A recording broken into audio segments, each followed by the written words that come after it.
La confianza en uno mismo. Ralph Waldo Emerson. Introducción. La confianza en uno mismo, 1841 es uno de los ensayos más significativos de su autor, Ralph Waldo Emerson, 1803 a 1882, y el más relevante junto con Experiencia, 1844, desde el punto de vista filosófico y humanístico.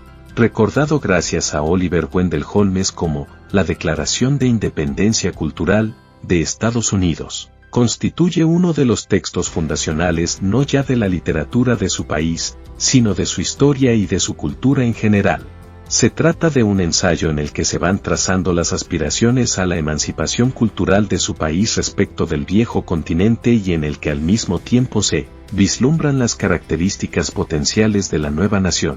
El título del ensayo es lo suficientemente explicativo en este sentido: la confianza en uno mismo. La separación consciente respecto de las tradiciones antiguas en tanto que dogmas constituyen la marca identitaria del recién nacido país. No se trata, como se advertirá, de rechazar radicalmente el legado del pensamiento mundial, y decimos mundial porque Emerson conocía bien tanto la filosofía europea, como la asiática, y las demás en menor medida. Lo que el autor propugna es una independencia que permita abrir un espacio de pensamiento nuevo y libre, no incompatible con el anterior, en el cual releer a los clásicos y aplicar sus ideas a un mundo que se abre y que en poco tiempo encarnará la modernidad en todos sus aspectos. Basta con ver las citas que abren este y otros muchos ensayos suyos para comprobar hasta qué punto Emerson volvía la vista atrás en busca de la sabiduría. No hay confianza en uno mismo sin conocimiento del pasado. Con todo, el ensayo no está exento de polémica, sobre todo en lo que se refiere a las ideas políticas que implícitamente propugna. Con frecuencia se ha acusado a Emerson de ser un individualista radical, en ocasiones hasta el extremo, y de tolerar o, al menos, no denunciar, 7. Directamente, el pragmatismo político-económico de su país, favorecido durante décadas por cuestiones tan dramáticas como la esclavitud y la ausencia de derechos civiles. Aquí me permito remitir al lector a los libros de dos grandes expertos en la obra de Emerson, Lenguyen y David M. Robinson, para comprobar hasta qué punto esto no es más que una falacia basada en lecturas superficiales y prejuicios establecidos desde hace ya mucho contra la generación romántica y el idealismo. Debemos entender este ensayo, como tantos otros de su autor, como una exhortación al crecimiento personal y a la confianza en los valores propios. Pero decir que esos valores surgen del vacío o del capricho constituye una desvirtuación de su pensamiento en toda regla, además de un intento de convertir a Emerson en lo que no es. En otras palabras, no hay ética sin valores e independencia, pero tampoco sin cultura y conocimiento compartido. Ricardo Miguel Alfonso. Ralph Waldo Emerson. La confianza en uno mismo. N.E.T. Quaes Iberis Extra. El hombre es su propia estrella, y el alma que sea capaz de engendrar un hombre honesto y perfecto gobernará sobre toda la luz, toda la influencia, todo el destino. Para él nada llegará demasiado pronto o demasiado tarde. Nuestros actos son nuestros ángeles, nuestro bien o nuestro mal, las sombras fatales que caminan a nuestro lado. Epílogo a la fortuna del hombre honesto, de Beaumont y Fletcher. Leía yo el otro día unos versos compuestos por un pintor de renombre que me resultaban originales, nada corrientes. Sea cual sea el asunto, el espíritu siempre percibe una advertencia en esa clase de versos. El sentimiento que infunden tiene más valor que las ideas que contienen. En eso consiste el genio, en creer en tu propio pensamiento, creer que lo que es verdadero para ti en tu corazón no es también para los demás. Otórgale voz a la convicción que late en tu interior y ésta adquirirá un significado universal, pues lo íntimo, con el tiempo, se transforma en lo general, y nuestro primer pensamiento volverá a nosotros con las trompetas del día del juicio.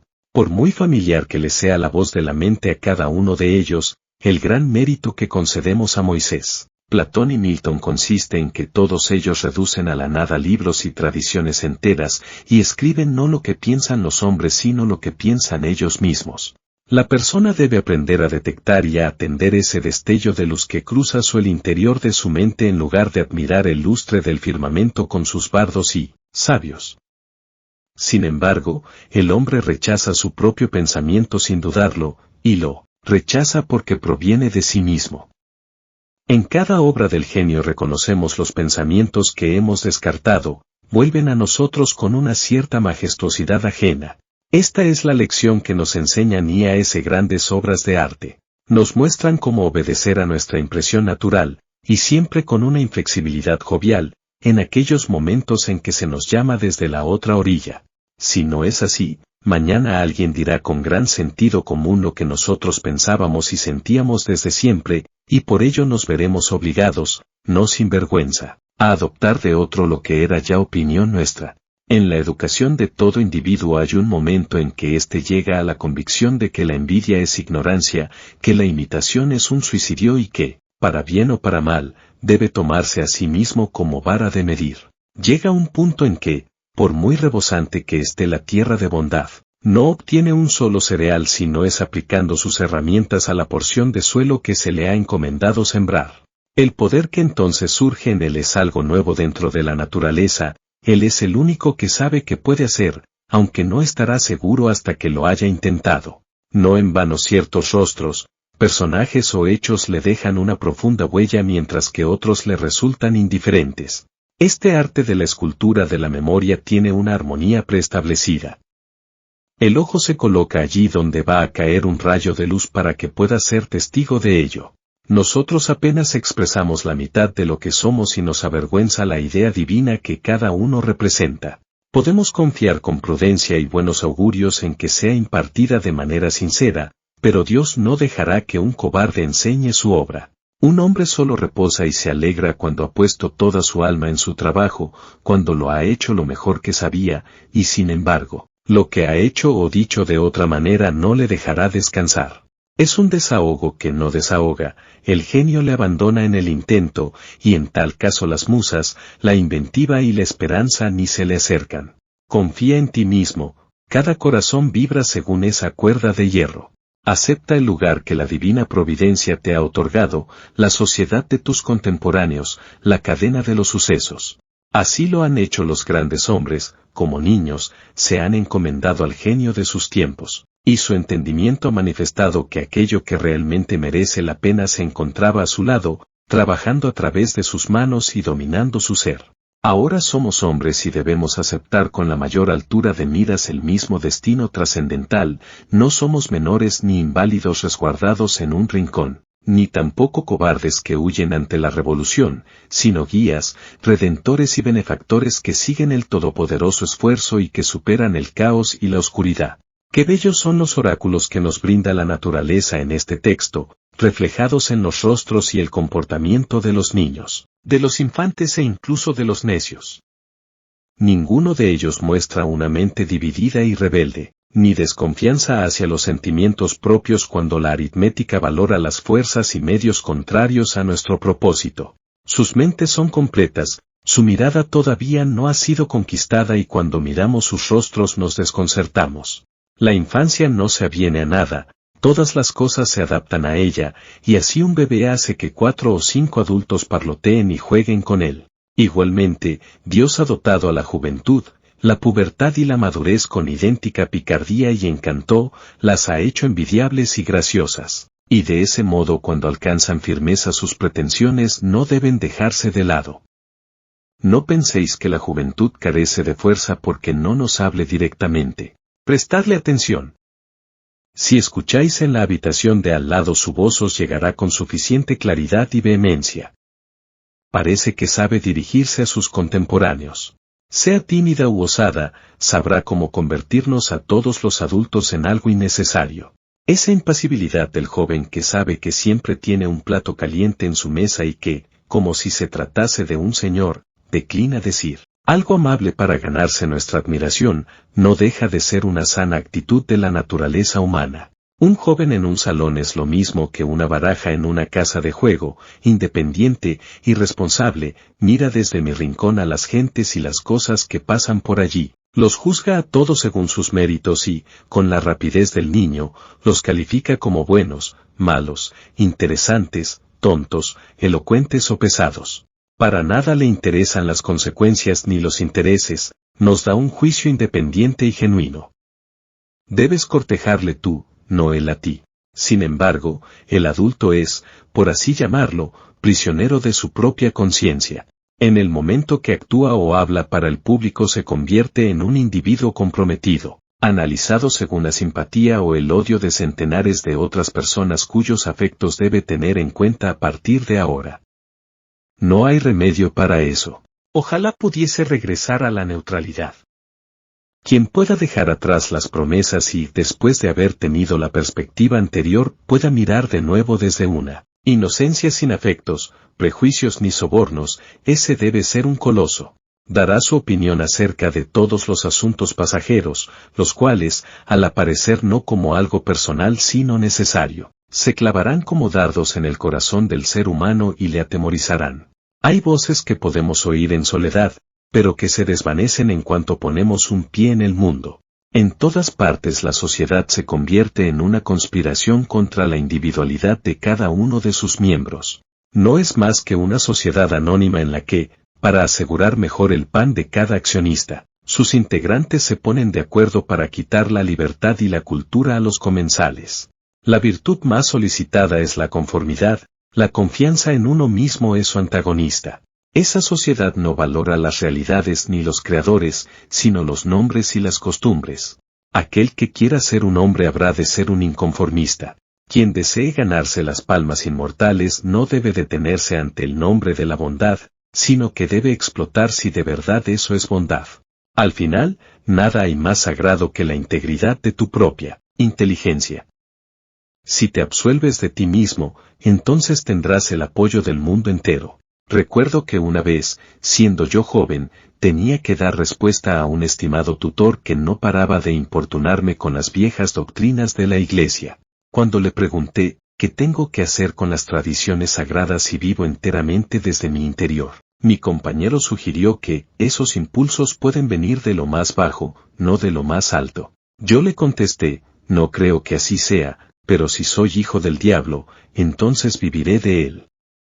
No hay ley que pueda ser más sagrada que la de mi propia naturaleza. El bien y el mal no son más que conceptos que fácilmente transferimos a esto o aquello, pero lo único bueno es lo que prolonga mi naturaleza, y lo único malo es lo que va contra ella.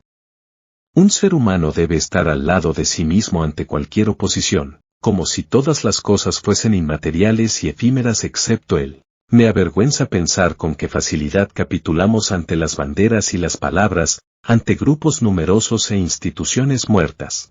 Cada individuo decente y persuasivo me afecta y me conmueve más que aquello que resulta correcto. Yo mismo debería caminar erguido y con energía, y debería decir la verdad sin importar las circunstancias. ¿Debemos permitir que la malicia y la vanidad se disfracen de filantropía? Si un fanático se lanza a la lucrativa causa del abolicionismo y se me acerca para contarme las últimas noticias sobre Barbados, no sé por qué no debería decirle, dedica tu amor a tus hijos, también a los leñadores del bosque, ten una buena naturaleza y sé modesto, alcanza la gracia y no trates de barnizar esa ambición cruel y poco caritativa que tienes con una inverosímil ternura hacia camaradas que están a miles de millas de aquí. El amor por lo lejano es un insulto hacia tu país. Semejante recibimiento sería sin duda áspero y descarnado, pero la verdad es más bella que el cariño fingido. Vuestra bondad ha de tener espinas, o de lo contrario no será nada. La doctrina del odio debe invocarse como contrapunto a la doctrina del amor cuando ésta consiste en quejidos y lloriqueos. Cuando el genio llama mi nombre, dejo de lado a mis padres, a mi mujer y a mis hijos. Podría escribir la palabra capricho en el dintel de la puerta, aunque espero que haya algo más que capricho en esto, pero no podemos gastar todo el día en dar explicaciones. Yo no os diré el motivo por el que busco o evito tener compañía. Igualmente, no me digáis vosotros, como hizo hoy mismo un buen hombre, que es mi obligación mejorar la situación de todos los pobres. ¿Acaso son mis pobres? Yo le digo al filántropo estúpido que solo a regañadientes puedo darle $1 o 1 centavo a aquellos que me pertenecen tan poco como yo les pertenezco a ellos. Si existe una clase de personas a las que me vendo, y a las que compro, por afinidad espiritual. Si fuese necesario, iría a la cárcel por ellas. Sin embargo, y aunque confieso no sin sonrojo que en ocasiones cedo y doy $1 para esa extraña caridad popular vuestra, para la educación que dais en esas universidades de bobos, para lugares de encuentro que ahora mismo no sirven para nada, para dar limosnas a los necios y a millares de casas de auxilio, es cierto que se trata de $1 envenenado que las más de las veces tengo la integridad de ahorrarme. Según la apreciación popular, las virtudes son más una excepción que una regla. Ahí va un hombre con virtudes. Las personas llevan a cabo lo que se llama una buena acción, ya sea un acto de coraje o de caridad, de la misma manera que pagan una multa por no haber aparecido en la exhibición diaria. Sus obras no son más que una apología o un debilitamiento de su existencia en el mundo, igual que los inválidos y los locos han de pagar un precio más alto. Sus virtudes son realmente una carga. Yo no quiero expiar mi culpa, quiero vivir. Mi vida tiene valor por sí misma, no está hecha para el espectáculo. La preferiría mucho antes, aunque fuese menos variada, pero genuina y equilibrada, que rutilante e insegura. Quiero que sea firme y dulce, que no necesite dietas ni transfusiones. Te pido que me muestres ante el lodo que eres un hombre, pero rechazo que lo hagas recurriendo a las acciones. Yo ya he aprendido que es lo mismo llevar a cabo una acción elevada que renunciar a ella. No puedo consentir el tener que pagar por un privilegio al que tengo derecho por naturaleza. Por muy escasos y limitados que sean mis talentos, yo existo, y no necesito el testimonio secundario mío o de mis compañeros. Todo lo que debo hacer es aquello que me concierne, no lo que los demás creen. Esta regla, que resulta tan dura en la existencia real como en la vida intelectual, funciona como distinción entre la grandeza y la mezquindad. Y más dura resultará cuando os topéis con quienes dicen saber mejor que tú cuál es tu obligación. En sociedad es fácil vivir de la opinión de los demás, mientras que en soledad es fácil vivir de la nuestra propia. No obstante, un gran hombre es aquel que cuando está en medio de la multitud sabe salvaguardar la independencia de la soledad con perfecta gracia. La objeción principal a someterse a costumbres que ya os parecen muertas es que dispersan vuestras fuerzas. Os hacen malgastar el tiempo y difuminan la huella de vuestro carácter. Si sustentas a una iglesia muerta, o cooperas con una sociedad basada en una Biblia muerta, o votas por un gran partido, ya sea a favor o en contra del gobierno, o pones tu mesa como lo haría una mera sirvienta, entonces me resultará difícil descubrir qué clase de persona eres bajo tantas máscaras. Además, obviamente, toda esa fuerza se resta de tu vida auténtica. Si, por el contrario, haces tu trabajo sabré reconocerte. Haz tu trabajo y te reforzarás a ti mismo. La persona ha de saber que la conformidad es el juego de la gallinita ciega. Si conozco a qué secta perteneces, conozco tus argumentos de antemano. Cuando oigo a un predicador anunciar que el tema de su sermón será la conveniencia de una de las instituciones de su iglesia, inmediatamente sé que no va a decir ni una sola palabra nueva y espontánea. Estoy convencido de que a pesar de su mucha palabrería acerca de la necesidad de examinar los fundamentos de la institución, ni él mismo va a hacerlo. Sé que se ha prometido a sí mismo mirar solo hacia una parte, aquella que le está permitida no como hombre sino como pastor. No es más que un fiscal reprimido. Y la arrogancia del púlpito es la peor hipocresía. Pues bien, muchos son quienes se han vendado los ojos con este o aquel pañuelo, quienes se han adherido a una de estas opiniones generales. Esta sumisión no les hace falsos en unos pocos asuntos ni autores de unas pocas mentiras, sino que son falsos en todo. Ninguna de sus verdades es remotamente una verdad. Su 2 no el 2 real, ni su 4 es el 4 real. Cada palabra que dicen es una desilusión, aunque no sabemos por dónde empezar a corregirles. Mientras tanto, la naturaleza se da prisa en procuramos el uniforme del partido al que nos hemos de unir. Así comenzamos a tener siempre la misma expresión en la cara y adquirimos poco a poco la misma mueca de estupidez. En particular, hay una experiencia humillante que no para de causar estragos, incluso en la historia general, me refiero a la tonta mueca de admiración, a la sonrisa que forzamos cuando estamos en compañía poco agradable y para contestar en una conversación que no nos interesa en absoluto. Los músculos, que no se mueven espontáneamente, lo hacen según una voluntad mezquina, se tensan a todo lo largo del rostro y dan una sensación de lo más desabrida. Si eres un inconformista, el mundo te castiga con su repulsa. Por ello, el individuo ha de aprender a valorar un gesto áspero. Los transeúntes le miran con recelo, ya sea en público o en casa del amigo. Si esta aversión tuviese origen en un odio o una resistencia iguales a las suyas, bien haría en volverme a casa con el rostro triste. Pero el gesto antipático de la multitud, al igual que su rostro amable, no tiene un motivo profundo, sino que se lo ponen y quitan según sople el viento o les diga el periódico. Aún así, el descontento de las gentes es más imponente que el del Senado o la universidad. Para un hombre firme es muy sencillo tolerar la ira de las clases cultivadas. La de estas es una ira decorosa y prudente, pues se trata de clases en sí muy vulnerables. Sin embargo, cuando a esa ira femenina se añade la indignación de las demás gentes, cuando se levantan los pobres y los ignorantes, cuando la fuerza bruta e irreflexiva que yace en el fondo de la sociedad ruge y se alza, hacen falta unos hábitos de la magnanimidad y la religión dignos de un Dios para tratarla como una fruslería sin importancia. El otro temor que nos hace huir de la confianza en nosotros mismos es nuestra coherencia, esto es, el respeto hacia los actos y palabras del pasado. Los ojos ajenos no tienen más datos para valorar nuestra trayectoria que los hechos pasados, y somos reacios a defraudarlos. A pesar de todo, ¿por qué deberíamos mantener la cabeza sobre los hombros? ¿Cómo arrancar este cadáver de la memoria sin contradecir algo que dijiste en este o aquel lugar? Imagínate que te contradices. ¿Qué pasa entonces?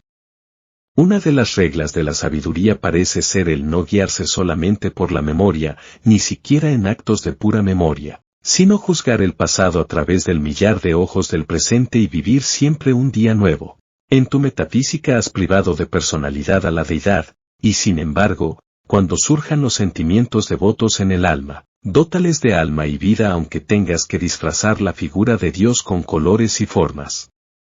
Abandona tu teoría igual que José dejó su capa sobre la adúltera, y márchate. El duende de las mentes simples es la incoherencia, la misma que adoran los políticos, filósofos y clérigos más pobres.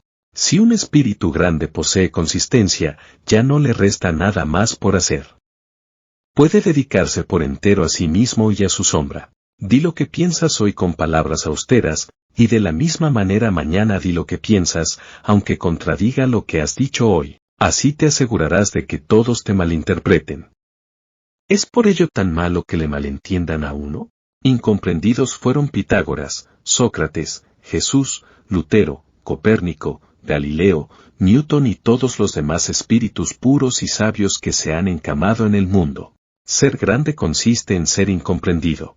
Supongo que nadie puede violar su propia naturaleza.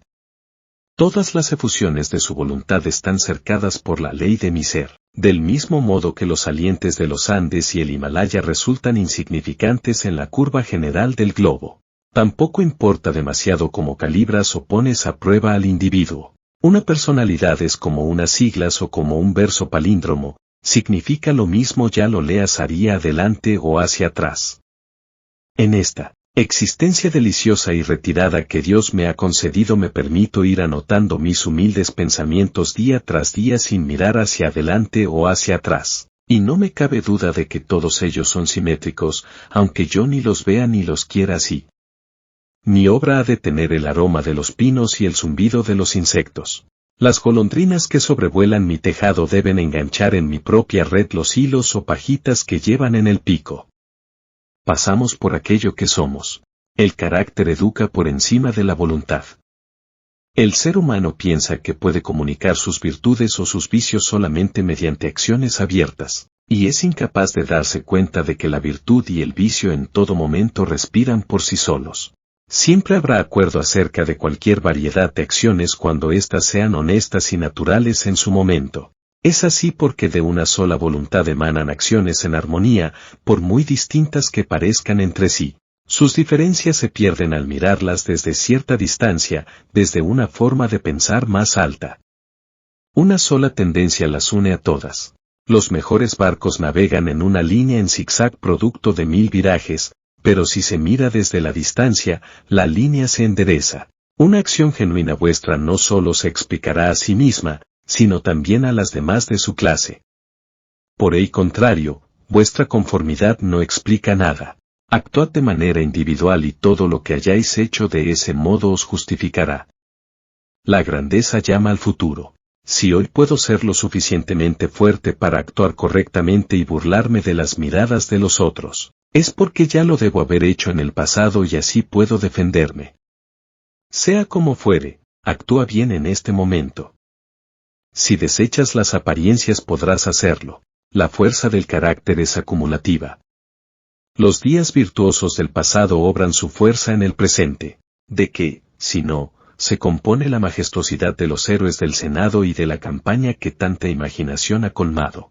La conciencia de tener detrás de sí todo un tren de días memorables y de victorias, días que arrojan una luz uniforme sobre aquel que viene a actuar después y al cual vigila una escolta de ángeles.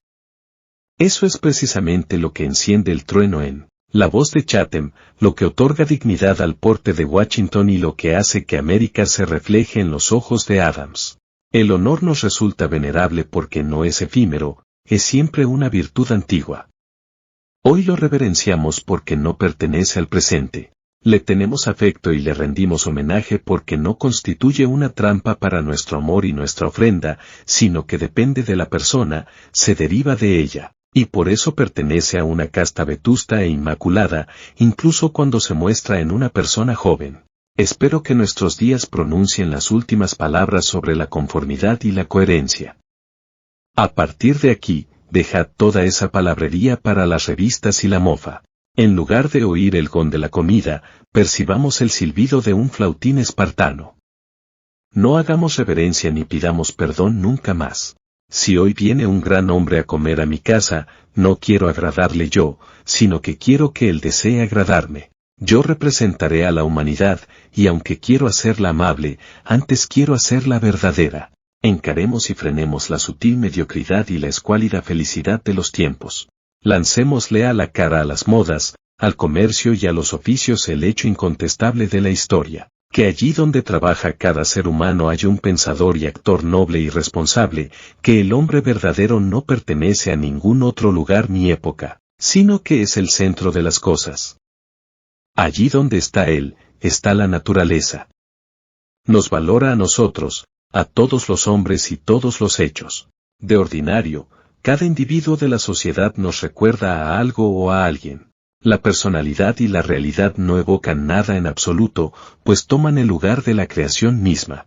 El ser humano ha de tener tal magnitud que convierta las circunstancias en algo irrelevante. Cada hombre auténtico es una causa, una nación y una era, precisa de un espacio, de números y tiempo infinitos para conseguir su propósito, de tal modo que la posteridad parecerá seguir sus pasos como una retahíla de clientes.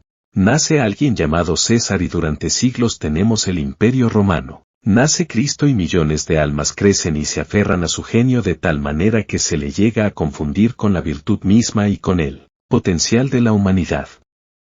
Una institución es la sombra alargada de un individuo. La vida monacal es del eremita Antonio, la Reforma, de Lutero, el cuaquerismo, de Fox, el metodismo, de Wesley, el abolicionismo, de Clarkson.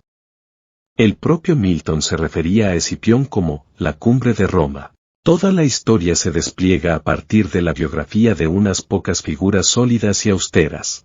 Dejad entonces que el individuo encuentre su propia valía y así mantendrá todas las cosas bajo su dominio. No le permitáis que espíe o robe, ni tampoco que ande de un sitio a otro escondiéndose como si fuese un mendigo, un bastardo o un intruso, en un mundo que existe para él. Sin embargo, el hombre de la calle, que no encuentra en su interior un valor que se corresponda con la fuerza necesaria para construir una torre o esculpir un dios de mármol, se siente como un desheredado cuando mira obras semejantes.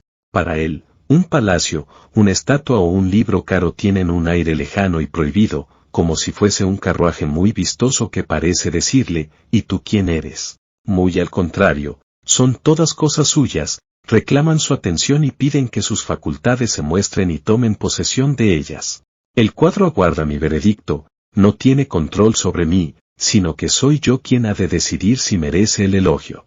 Recordad aquella fábula en la que cogían a un borracho de la calle, lo llevaban a casa de un duque, lo aseaban y vestían y después le metían en la cama de éste, tras lo cual, a la mañana siguiente, todos le trataban con la pompa digna de un duque y le contaban que había estado fuera de sus cabales. Pues bien, esta historia debe su fama al hecho de que simboliza a la perfección el estado del ser humano, que en el mundo actual no es sino un borracho que de vez en cuando se despierta, hace uso de su razón y se da cuenta de que en verdad es un príncipe. Nuestras lecturas son pobres y aduladoras. En lo que atañe a la historia, nuestra propia imaginación nos engaña. Los reinos y la nobleza, el poder y la clase social, forman un vocabulario más llamativo que ese John o Edward particulares que viven en sus pequeñas casas y trabajan todos los días. Sin embargo, los asuntos vitales son los mismos para todos, y la suma de todos ellos nos da el mismo resultado. ¿Por qué tanta deferencia hacia Alfredo, Skanderbeg y Gustavo? Imaginemos que fueron todos ellos hombres virtuosos. ¿Es que agotaron las virtudes? Lo que depende de tus actos privados hoy es tan grande como lo que aquellos dejaron tras sus célebres pasos públicos. Cuando un individuo particular actúa a partir de un punto de vista original, las acciones de los reyes le transfieren el esplendor de los caballeros. Al mundo lo han educado sus reyes, los cuales han hipnotizado los ojos de las naciones. Un símbolo de tal calibre nos ha enseñado la reverencia mutua que el hombre ha de tener con los demás hombres. Esa lealtad gozosa con la que individuos de todo el mundo han soportado que sus monarcas, nobles o propietarios se guiasen según sus leyes particulares, que para juzgar a los hombres y las cosas tuviesen una escala distinta, que no pagasen sus privilegios con dinero sino con honor y que se creyesen representantes de la ley, constituye el jeroglífico mediante el cual han tenido oscura conciencia de sus derechos y su gallardía, lo cual es atributo de todos los hombres. El atractivo que ejerce toda acción original se explica cuando preguntamos acerca del motivo de la confianza en uno mismo. ¿Quién confía? ¿Sobre qué sujeto primigenio puede fundamentarse una confianza universal? ¿Cuál es la naturaleza y el poder de esa estrella que desafía a la ciencia? Ese astro sin paralelo ni elementos mensurables que arroja unas de belleza incluso sobre acciones impuras y triviales siempre que aparece el más mínimo rastro de independencia. Estas preguntas nos llevan a ese manantial que llamamos espontaneidad o instinto, que es esencia del genio, la virtud y la vida. A esta sabiduría primigenia la denominamos intuición, mientras que todo lo que viene después son enseñanzas. En esta fuerza primera y profunda encuentran su origen común todas las cosas, incluso aquellos hechos remotos que la ciencia no alcanza. Esto sucede porque el sentido de la existencia que, sin saber cómo, se despierta en nuestra alma durante los momentos de calma no es diferente de los objetos, del espacio, de la luz, del tiempo o del hombre, sino que con ellos forma una unidad, y obviamente proviene de la misma fuente de la que provienen la vida y el ser de estos. Primero compartimos la vida que hace que las cosas existan, tras lo cual pasamos a verlas como apariencias de la naturaleza y olvidamos que hemos compartido su causa. Ahí yace la fuente de la acción y del pensamiento. Son esos los pulmones de la inspiración que dota al individuo de conocimiento y que no puede ser negada sin hacer gala de impiedad y ateísmo. Nos hallamos en el regazo de una inteligencia inconmensurable que nos hace receptores de su verdad y de sus medios de acción. Cuando discernimos la justicia o la verdad no lo hacemos por nosotros mismos, sino que estamos dejando paso a sus rayos de luz. Si nos preguntamos de dónde procede, si tratamos de fisgonear en el espíritu que la origina, toda la filosofía resultará errónea. Todo lo que podemos asegurar es su presencia o su ausencia.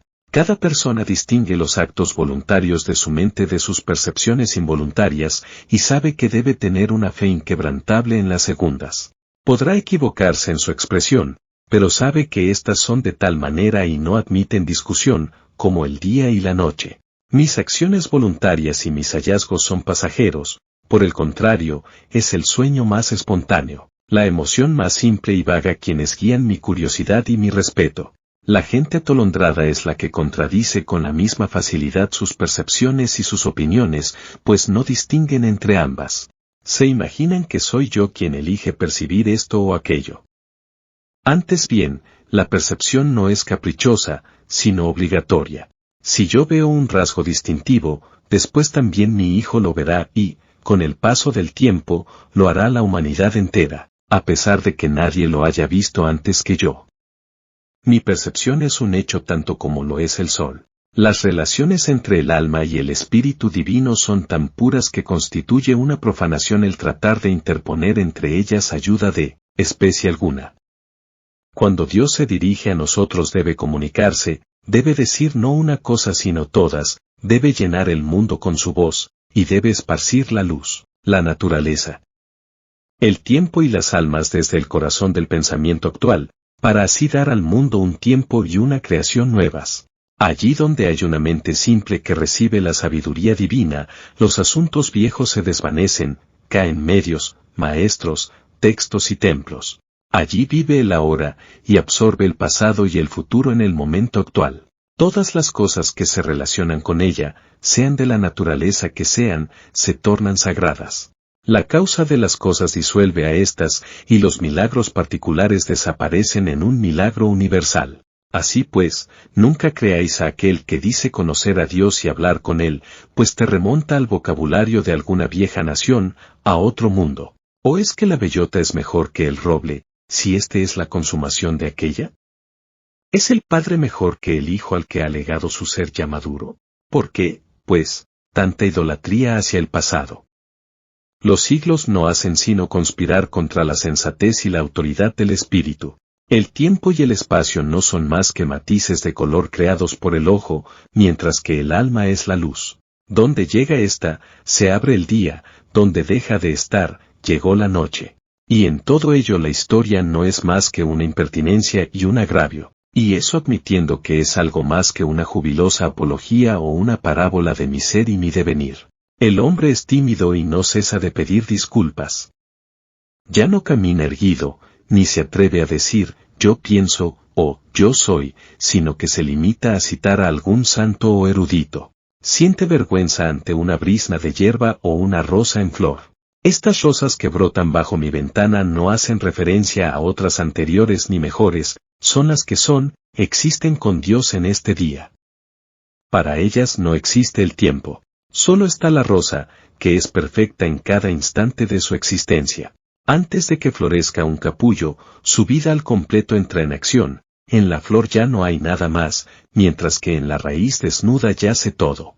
En todo momento su naturaleza queda satisfecha, al igual que ella satisface a la naturaleza.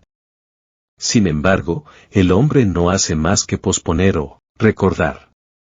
No vive en el presente, bien sus ojos sienten nostalgia del pasado, bien anda de puntillas tratando de adivinar el futuro e ignorando las riquezas que le rodean. No puede ser dichoso ni fuerte hasta que viva con la naturaleza en el presente, más allá del tiempo. Esto debería haber quedado ya suficientemente claro. No obstante, podemos ver cuántos intelectos poderosos no se atreven a escuchar a Dios si no es a través de la palabrería de un David, un Jeremías o un Pablo.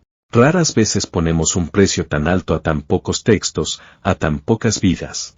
Somos como esos niños que repiten de memoria las frases de sus abuelas o sus tutores, y, conforme se hacen mayores, de los personajes de talento que conocen, tratando desesperadamente de recordar las palabras exactas que un día dijeron. Tiempo después, cuando adoptan el punto de vista que aquellos expresaron, llegan a entenderlos y pueden abandonar esas frases, ya que cuando la ocasión lo requiera sabrán crear las suyas propias con igual conveniencia. Si vivimos de verdad, entonces podremos ver de verdad. Ser fuerte es tan sencillo para un individuo fuerte, como para el débil ser débil. Cuando sentimos una percepción nueva podemos descargar alegremente nuestra memoria de tesoros acumulados como si nos deshiciéramos de la basura vieja. Cuando el individuo vive con Dios, su voz es tan dulce como el murmullo de un arroyo o el susurro de los campos de maíz. Por ahora, la verdad más alta sobre este asunto todavía no se ha dicho, y probablemente no puede decirse, pues todo lo que hablamos no es más que un recuerdo lejano de lo intuido. De mis pensamientos, el que más se puede acercar es el siguiente: cuando el bien se te acerque, cuando sientas la vida en tu interior, no será de la manera habitual. No distinguirás ya las huellas de otros, No verás el rostro de otro hombre ni oirás otro nombre, el modo, la idea y el beneficio serán totalmente extraños y nuevos. Dejarás de un lado el ejemplo y la experiencia. Tomarás el camino desde el hombre, no hacia él. Todos los que han vivido solos son consejeros ya olvidados. También el miedo y la esperanza quedarán atrás. Y es que hay algo mezquino incluso en la esperanza. En el momento en que llega la visión no hay nada que podamos llamar con propiedad gratitud ni gozo. El espíritu que se alza por encima de las pasiones contempla la identidad y la causalidad eterna, percibe la existencia propia de la verdad y lo recto, y entonces se calma con la conciencia de que todas las cosas siguen su curso apropiado. Los vastos espacios naturales, el océano Atlántico, los mares del sur, los grandes periodos de tiempo, años, siglos, todo eso deja de contar. Esto que pienso y experimento constituye la base de todos los estados pretéritos de la vida y de sus circunstancias, e igualmente es el sustento del presente, de lo que llamamos vida y lo que llamamos muerte. Es la vida lo que tiene valor, no el haber vivido. El poder cesa en los momentos de reposo, pues reside en el momento de transición de un estado pasado a otro nuevo, en el paso del abismo, en el dardo que se dirige a su objetivo. El mundo odia esta realidad, esto es, que el espíritu deviene, ya que eso equivale a degradar el pasado para siempre, convertir todas las riquezas en migajas y toda reputación en vergüenza, contundir al santo con el maleante y apartar a un mismo lado a Jesús y a Judas. Si es así, ¿por qué hablamos tanto sobre la confianza en uno mismo? Donde quiera que esté presente el alma habrá un poder no satisfecho, sino activo. Opinar sobre la confianza es solo una manera pobre y externa de hablar. Es preferible hablar de aquello que confía, aquello que obra y que es. Quien posee mayor grado de obediencia que yo me domina, aunque no levante un dedo. A su alrededor me muevo gracias a la gravitación de los espíritus.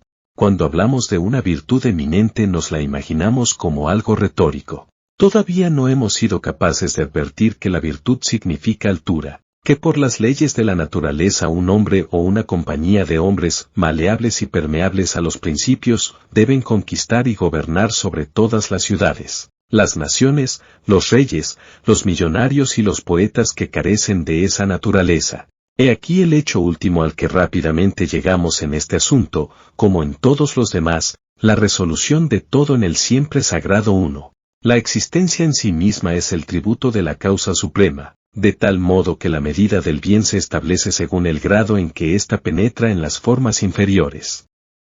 Las cosas son reales en función de la virtud que contienen. El comercio, el matrimonio, la caza de animales o de ballenas, la guerra, la elocuencia, la influencia que Tino ejerce, todos ellos son algo, y merecen mi respeto como ejemplos de la presencia y la acción impura de aquella. Puedo ver cómo en la naturaleza esa misma ley obra su influencia sobre la conservación y el desarrollo. En la naturaleza el poder es la medida esencial de lo correcto. Ella no permite en su reino nada que no se ayude a sí mismo. La creación y desarrollo de un planeta, su posición y órbita, el árbol torcido que se recupera del huracán o los recursos vitales de todo animal y vegetal son ejemplos de un espíritu autosuficiente y seguro de sí mismo. De este modo, todo se concentra. No seamos vagabundos y sentémonos en el hogar con la causa. Deslumbremos y confundamos a esa chusma de hombres y libros intrusos declarando con naturalidad el hecho divino. Obliguemos a los invasores a que se quiten los zapatos, pues Dios habita en esta casa. Dejemos que sea nuestra sencillez quien los juzgue, que sea la obediencia a nuestra propia ley quien revele la mísera naturaleza y fortuna de nuestros adinerados ciudadanos. Con todo, todavía somos una muchedumbre. El hombre no siente temor hacia sí mismo, ni a su genio se le aconseja que se quede en casa, que se ponga en contacto con el océano interior, al contrario, se marcha al extranjero para mendigar un vaso de agua de las fuentes de otros. Debemos caminar solos. Prefiero sentir el silencio que inunda la iglesia antes del servicio por encima de cualquier oración. Qué lejanas, qué serenas y castas parecen las personas rodeadas por un recinto o santuario.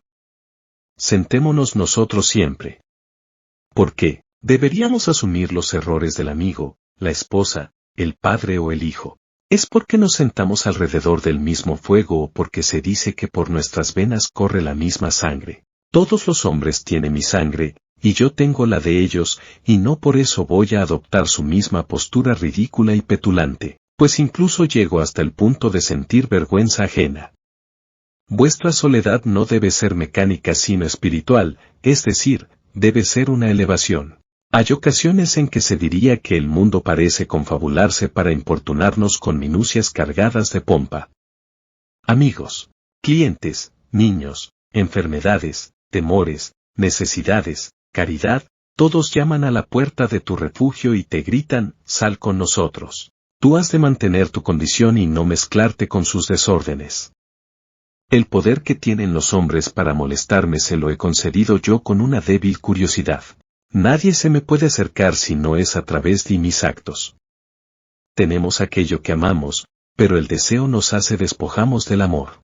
Si no podemos alcanzar inmediatamente la santidad de la obediencia y la fe, al menos resistamos ante la tentación.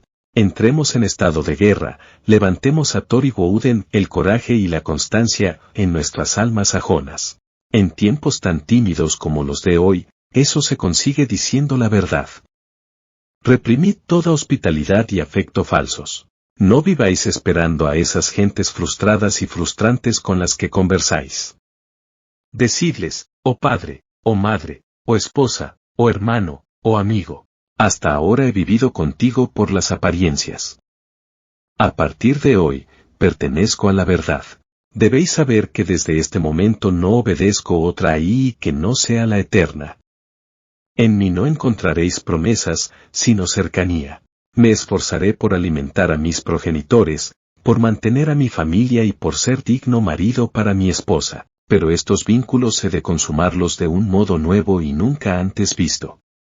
Os hablo desde vuestras propias costumbres, pero debo ser yo mismo. Ya no puedo dividirme por vosotros, ni puedo exigiros a vosotros tal cosa. Si podéis amarme por lo que soy, entonces todos seremos felices. Si no podéis, buscaré merecer que lo hagáis. No esconderé mis gustos ni mis aversiones. Confiaré tanto en que todo lo que es profundo es también sagrado que no escatimaré fuerzas en hacer aquello que el corazón me señala y me deleita interiormente. Si eres de carácter noble, te amaré, si no lo eres, ni tú ni yo nos ofenderemos con cumplidos hipócritas. Si eres auténtico de un modo distinto al mío, sé fiel a tus compañeros que yo me buscaré los míos. No hago nada de esto con fines egoístas, sino con humildad y honradez. Por mucho que hayamos vivido entre mentiras, el objetivo mío, tuyo y de todos los hombres es vivir dentro de tu verdad. ¿Parece demasiado severo decir algo semejante en nuestros días? Pronto llegaréis a amar aquellos que dicta nuestra naturaleza. Si seguimos los pasos de la verdad, ella nos rescatará sanos y salvos. No obstante, así causarás daño a esos tus amigos. Así es, mas no puedo vender mi libertad y mi poder para proteger su sensibilidad. Además, todo el mundo tiene momentos de lucidez en los que giran sus ojos hacia la región de la verdad absoluta, entonces me defenderán y obrarán como yo lo hago. El pueblo piensa que tu rechazo a los principios populares equivale a rechazar cualquier principio, esto es, que equivale al antinomianismo. De modo que hasta el sibarita más imprudente utilizará el nombre de la filosofía para disfrazar sus crímenes. Sin embargo, la ley de la conciencia permanece. Hay dos clases de confesionarios a los que podemos acudir para pedir la absolución. Puedes cumplir con tu obligación confesando de manera directa o de manera refleja. Piensa si has cuidado tus relaciones con tu padre, tu madre, tu primo, tu vecino, con tu ciudad, tu gato y tu perro. Comprueba si alguno de ellos puede reprenderte. Por mi parte, yo puedo dejar a un lado este principio reflejo y absolverme a mí mismo. Tengo mis propias reivindicaciones dignas y mi círculo perfecto, y éste no considera obligaciones las muchas exigencias que pasan por tales. Sin embargo, si soy capaz de descargarme de deudas podré arreglármelas sin el código popular. Si alguien cree que esta ley es demasiado relajada que trate de cumplirla durante un solo día. En verdad muestra rasgos divinos quien es capaz de rechazar los argumentos habituales de la humanidad para aventurarse a confiar en sí mismo como dueño de sus acciones. Su corazón tiene que ser elevado, su voluntad fiel y su vista limpia para que de veras pueda erigirse en doctrina, sociedad y ley para sí mismo, pues el propósito más simple es para él tan fuerte como la necesidad imperiosa lo es para otros. Si alguien tiene en cuenta estos aspectos referentes a lo que llamamos sociedad, comprobará cuán necesaria resulta esta ética. Diríase que le han arrancado la fibra y el corazón al hombre, y por eso se ha transformado en un quejica temeroso y abatido. Tenemos miedo a la verdad, a la fortuna, a la muerte y a cada uno de nosotros mismos. Nuestra era no produce individuos extraordinarios y perfectos. Queremos hombres y mujeres que renueven la vida y nuestra situación social, pero vemos que la mayoría de las figuras son poco solventes, que no pueden satisfacer ni sus propias necesidades, que su ambición excede con mucho su fuerza práctica, y que continuamente se inclinan para suplicar. Nuestra vida doméstica es digna de un mendigo, ni siquiera hemos elegido nuestras artes, nuestras actividades, nuestros matrimonios o nuestra religión, sino que la sociedad lo ha hecho en nuestro lugar. Somos soldados de salón. Rehuimos la difícil batalla del destino, que es donde nace la fuerza.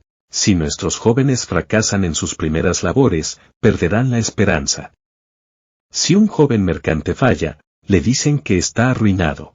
Si, transcurrido un año de haberse graduado, el mejor de nuestros cerebros universitarios no consigue que le metan en una oficina de los alrededores de Boston o Nueva York, tanto a él como a sus amigos les parecerá bien justificado que éste se desmoralice y se queje durante el resto de sus días. Cualquier muchacho de New Hampshire o Vermont con suficiente empuje como para acometer todas las profesiones, para crear un equipo, labrar o vender de puerta en puerta, para mantener una escuela, dar sermones, editar un periódico, ir al Congreso, comprar terrenos públicos, etc., vale tanto como un centenar de esas marionetas de ciudad. Él si camina hombro con sus tiempos y no siente vergüenza por no estudiar una profesión, ya que no demora su vida, sino que la vive en el momento. No tiene una oportunidad, sino cientos.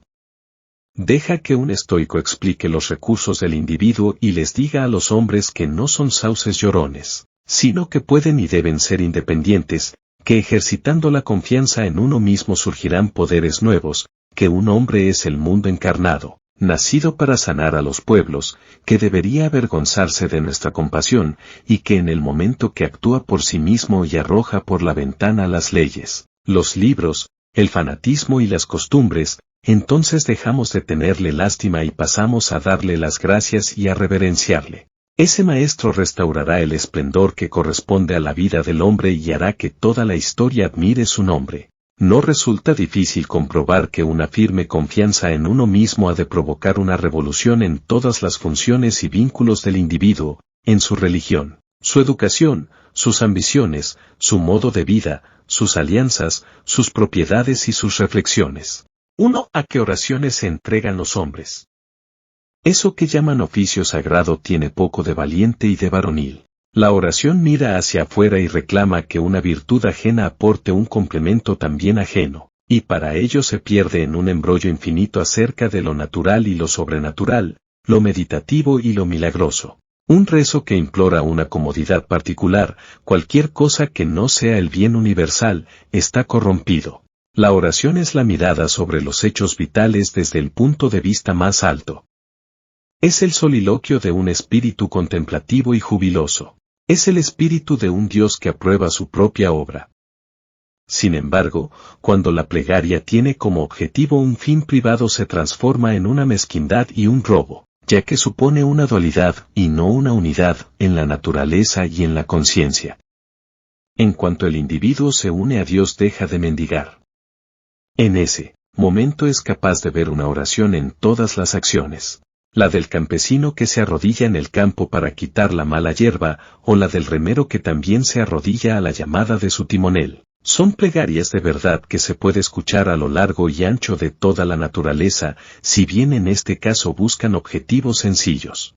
En la obra Bonduca de Fletcher, cuando al personaje de Catarach le advierten que debe conocer los pensamientos del dios Ándate, responde: su significado oculto yace en nuestros esfuerzos, nuestros valores son los mejores dioses.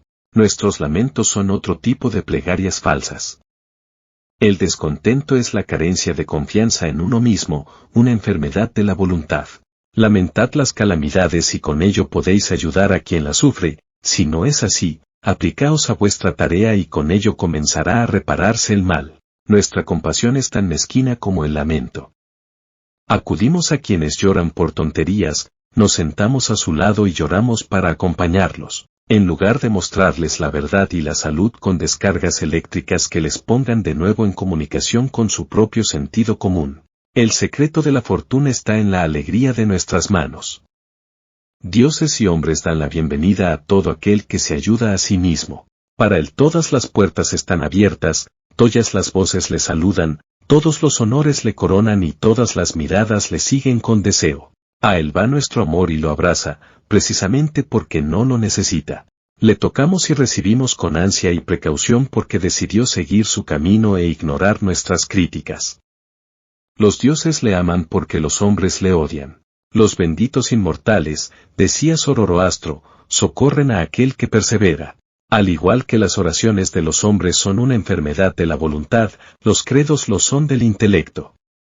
Dicen lo mismo que aquellos bobos israelitas, que no sea Dios quien nos hable, que si no moriremos. Habla tú, o que hable cualquiera de los nuestros, y le obedeceremos.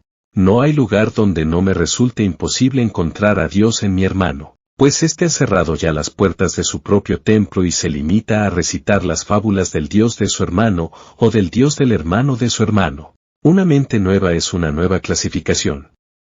Si esta mente posee una actividad y una fuerza fuera de lo común, ya sea un Lavoisier, Hutton, Bentham o Fourier, impondrá su clasificación a los demás, y de ahí nacerá un nuevo sistema.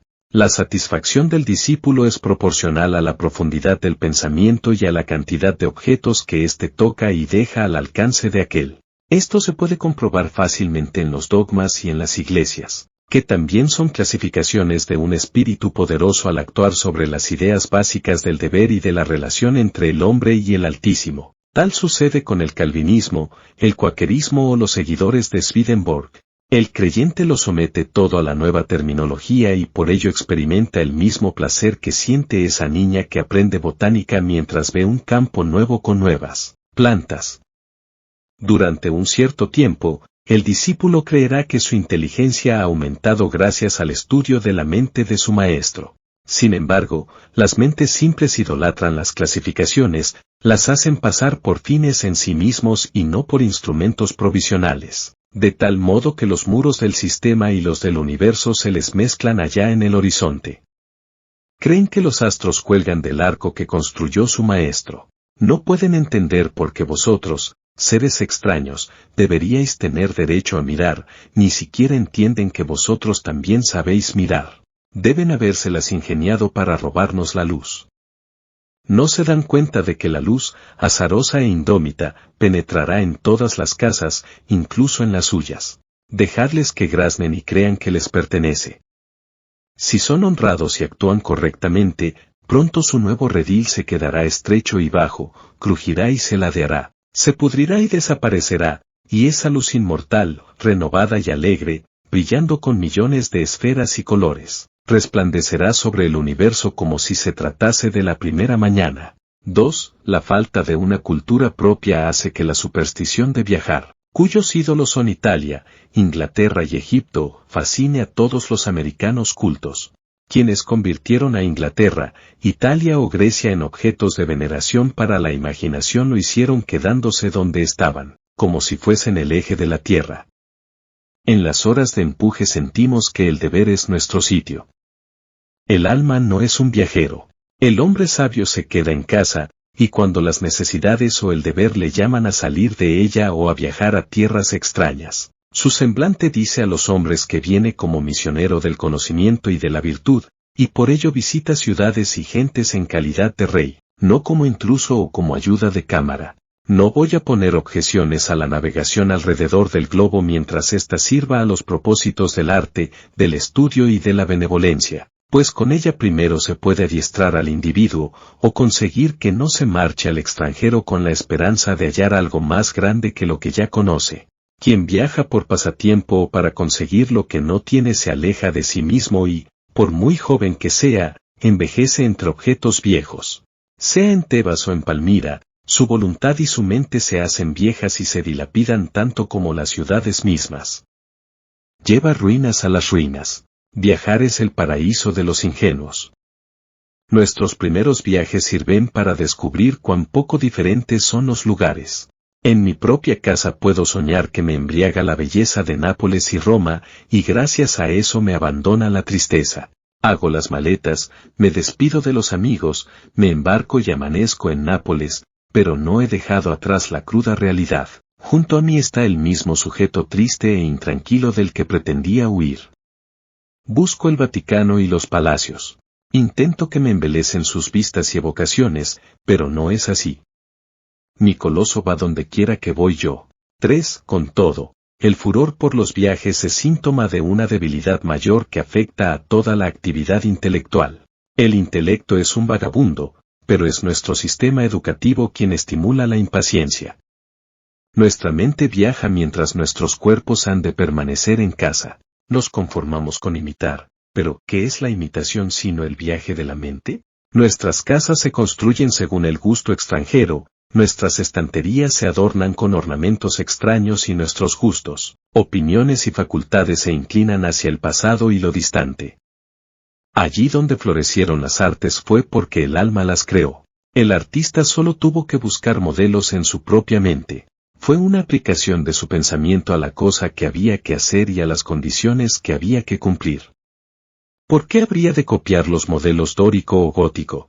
La belleza, la proporción, la grandeza de pensamiento y la expresión austera nos resultan tan cercanas a nosotros como a cualquiera. Y si el artista americano estudia con confianza y devoción qué es lo que tiene que hacer y tiene en cuenta el clima, la tierra, la duración del día, las necesidades de la gente, los hábitos y formas del gobierno, entonces será capaz de crear un hogar en que quepan todos ellos, y de paso satisfará el gusto y los sentimientos.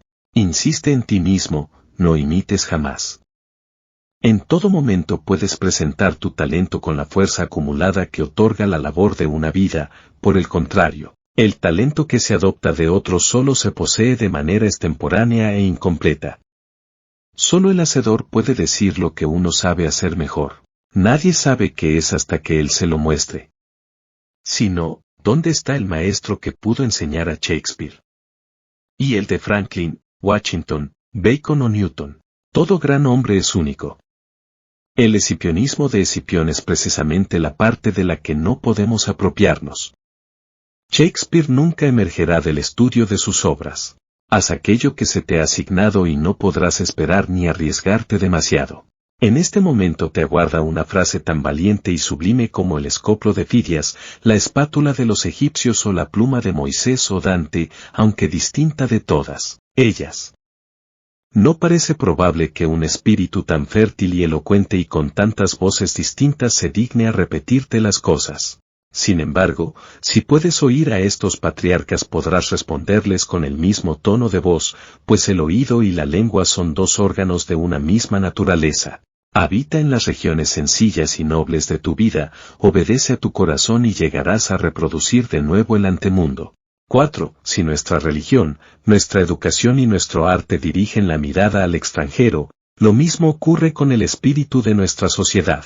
Todos los hombres alardean de haber contribuido al progreso de la sociedad, y sin embargo el hombre no ha progresado nada. La sociedad no progresa nunca. Cuando avanza por un lado es para retroceder por otro. Está en continua transformación, es bárbara, civilizada, cristiana, opulenta o científica, pero estos cambios no constituyen una mejora. Por cada cosa que se nos concede tenemos que entregar algo. La sociedad se enriquece con artes nuevas a costa de perder instintos antiguos. Qué contraste entre, por una parte, el americano bien vestido que lee, escribe y piensa y lleva en su bolsillo un reloj, un lápiz y una letra de cambio, y, por otra, el nativo desnudo de Nueva Zelanda cuyas posesiones se reducen a un garrote, una lanza, una esterilla y un rincón en la choza común para pasar la noche. No obstante, si comparáis y a salud de ambos veréis que el hombre blanco ha perdido su vigor primitivo.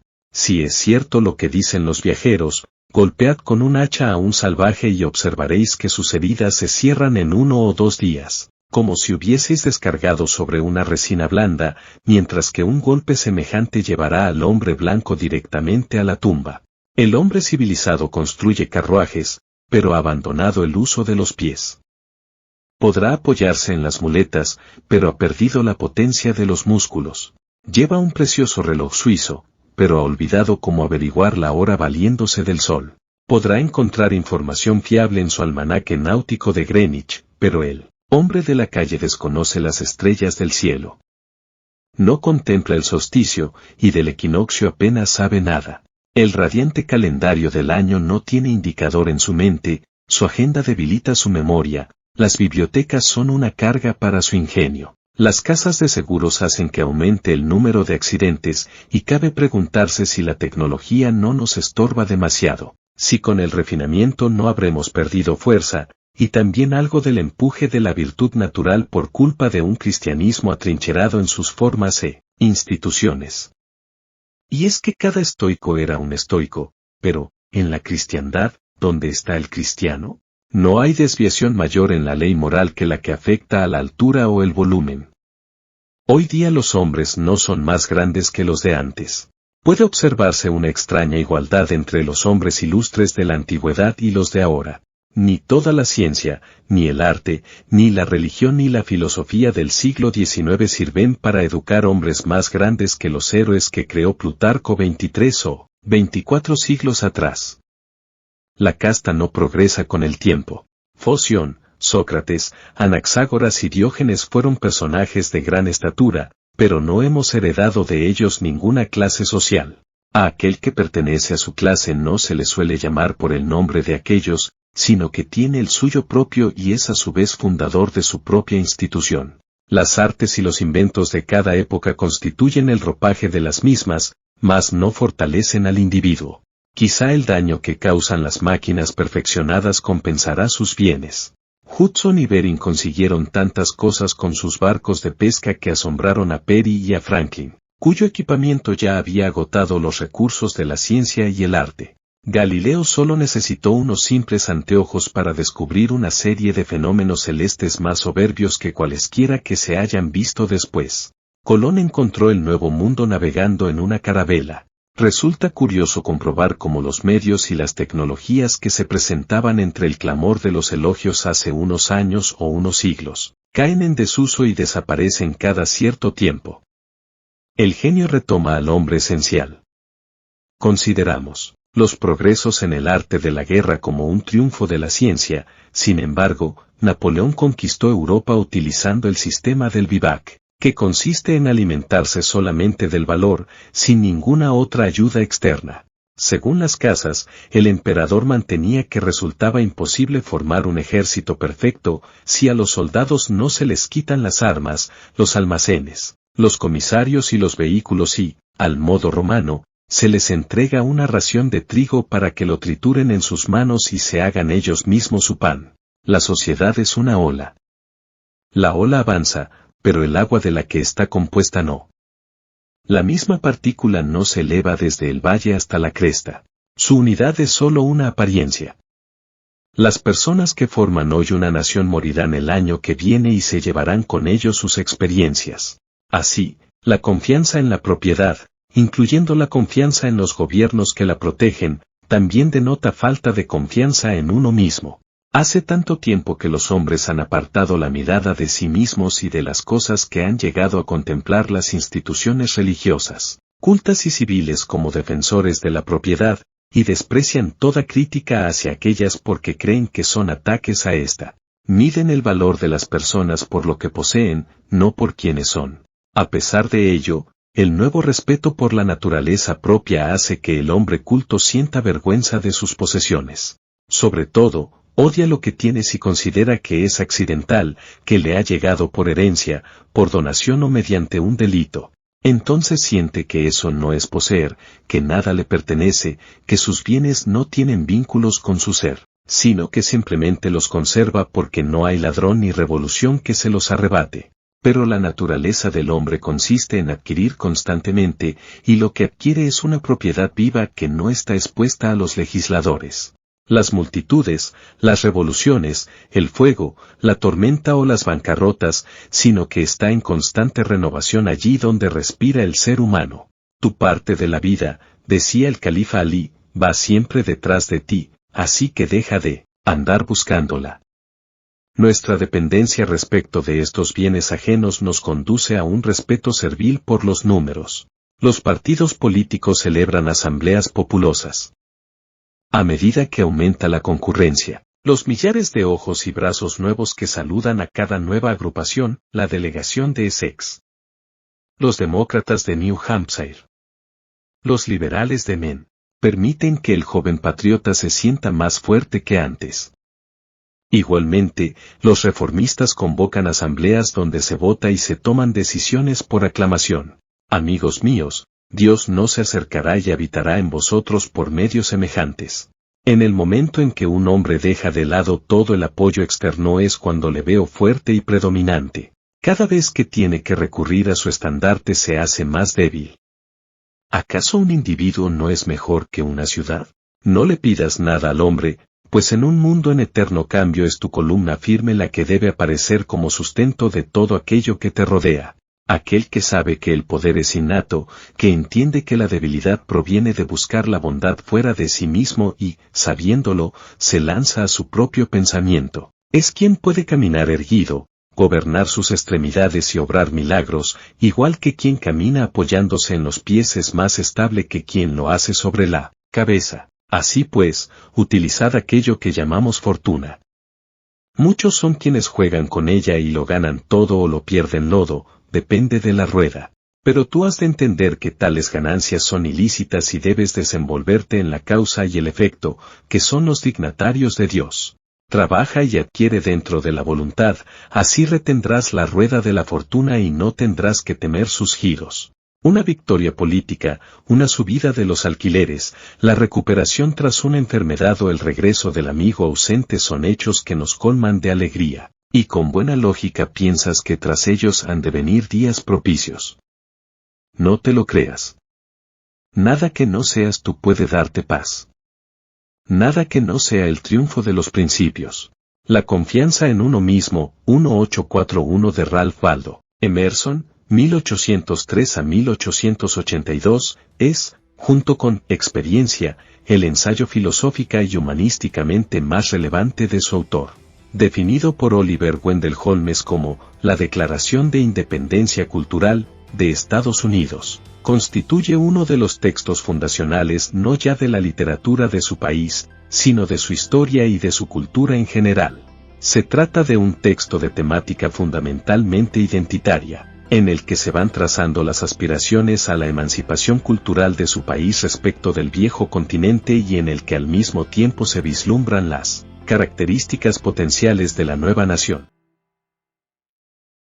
Suscríbete y comparte. Guarda en tu biblioteca los libros que desees volver a escuchar.